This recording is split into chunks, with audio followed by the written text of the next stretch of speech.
O sul do país foi afetado por temporais durante esses últimos dias e uma frente fria trouxe chuva intensa, ventania e granizo, especialmente para o Rio Grande do Sul. Só que agora o solo está bastante encharcado sobre o estado. Grande parte das regiões gaúchas apresentam um índice de umidade no solo de até 100%, como mostra essa mancha em rosa do mapa.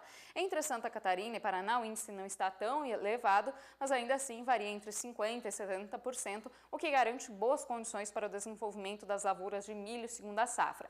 Agora, para esta semana, a expectativa é de retorno da chuva forte, especialmente na segunda metade da semana, com volumes expressivos entre o Vale do Itajaí, em Santa Catarina, e leste paranaense, onde pode chover até 100 milímetros e essa chuva pode trazer transtornos. Só que nas demais áreas da região sul, a chuva não será tão expressiva a ponto de provocar transtornos para as atividades no campo. Nas próximas madrugadas, vai continuar fazendo frio, principalmente nas regiões serranas, onde a mínima fica abaixo dos 10 graus, e no interior do Rio Grande do Sul, a mínima chega a 12 graus. Isso pode impactar nas lavouras de arroz que foram plantadas mais tarde. Durante as tardes, volta a esquentar e a máxima passa dos 30 graus em todo o meio oeste da região sul.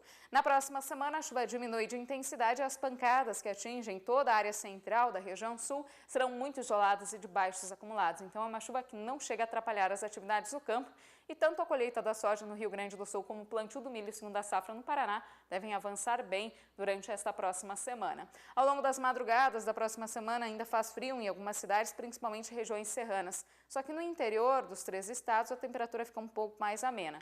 Durante as tardes, tempo bastante abafado, especialmente aqui na faixa oeste, onde a máxima ainda se aproxima dos 30 graus, especialmente nas localidades que fazem fronteira com a Argentina e também com o Paraguai. Sobre o sudeste do Brasil, a chuva diminuiu um pouco nos últimos períodos. Isso fez com que a umidade no solo voltasse a cair até mesmo aqui entre São Paulo e sul de Minas Gerais, onde agora os índices variam em torno de 50% a 70%.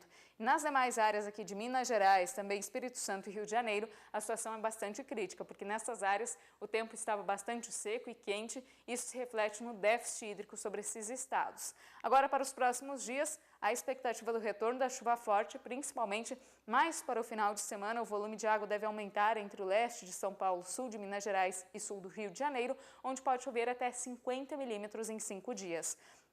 No norte mineiro e também no Espírito Santo, a chuva será muito isolada e com baixo acumulado, insuficiente ainda para recuperar a umidade no solo que está muito baixa nestas áreas.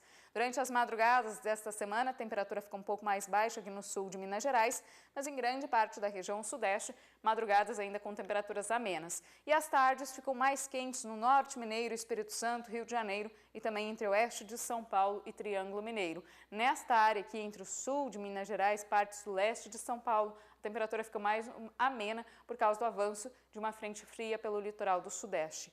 Ao longo da próxima semana, a expectativa é que a chuva seja mais abrangente sobre o sudeste, inclusive ela vai chegar ao norte mineiro e ao Espírito Santo nas áreas mais secas, só que o volume não será tão expressivo. Deve chover em torno de 30 a 50 milímetros nas áreas mais atingidas. É uma chuva que ajuda na recuperação da umidade no solo, mas não deve trazer muitos transtornos para as atividades no campo. Durante as madrugadas da próxima semana, ainda faz frio no sul mineiro, com mínima na casa dos 13 graus, e à tarde ainda faz calor, principalmente aqui no norte de Minas Gerais, no Espírito Santo e no norte do Rio de Janeiro. Já em boa parte de São Paulo e da metade sul de Minas Gerais, a temperatura deve cair um pouco entre o próximo final de semana e o início da próxima semana. Então, sensação térmica bem mais amena, especialmente no início do outono, que começa agora a partir do dia 20 do mês de março. Sobre o centro-oeste do Brasil, os índices de umidade no solo também caíram um pouco, principalmente entre Mato Grosso e Goiás, onde o solo estava bastante encharcado. Agora, o índice de umidade no solo varia de 50% até 70%. E a situação é crítica por causa do déficit hídrico ainda sobre o oeste de Mato Grosso do Sul. Nesta área, a chuva não se regularizou completamente e ainda tem feito muito calor nos últimos períodos. Agora, para esta semana, a expectativa é de aumento das chuvas. Os volumes maiores de água devem ser registrados entre Mato Grosso e Goiás, onde pode chover de 50 a 70 milímetros nas áreas mais atingidas.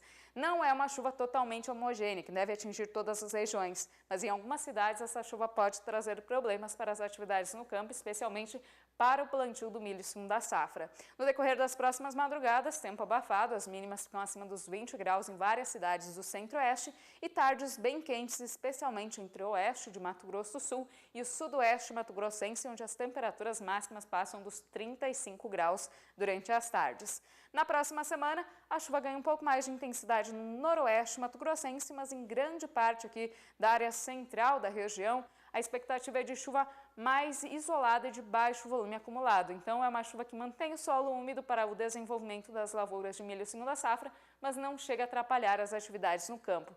As madrugadas da próxima semana terão ainda temperaturas variando em torno dos 20 até 22 graus na maior parte do interior da região e tardes bem quentes. As temperaturas ficam um pouco mais baixas aqui sobre o interior de Goiás, mas em grande parte de Mato Grosso do Sul e de Mato Grosso, as máximas continuam acima dos 30 graus.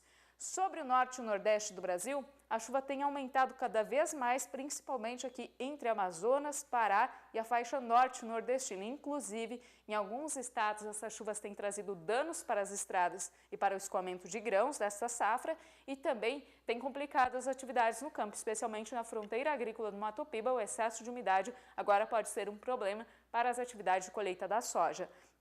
Para esta semana são esperados ainda volumes expressivos de água, principalmente entre o Tocantins e o Maranhão. Pode chover de 50 a 70 milímetros nesses próximos 5 dias e vai chover muito ainda entre o Pará e o Amazonas, especialmente aqui na região de Santarém, onde está havendo escoamento de grãos. A previsão para volumes de água de mais de 100 milímetros no decorrer desta semana. Então a situação segue cada vez mais crítica para algumas estradas do estado paraense.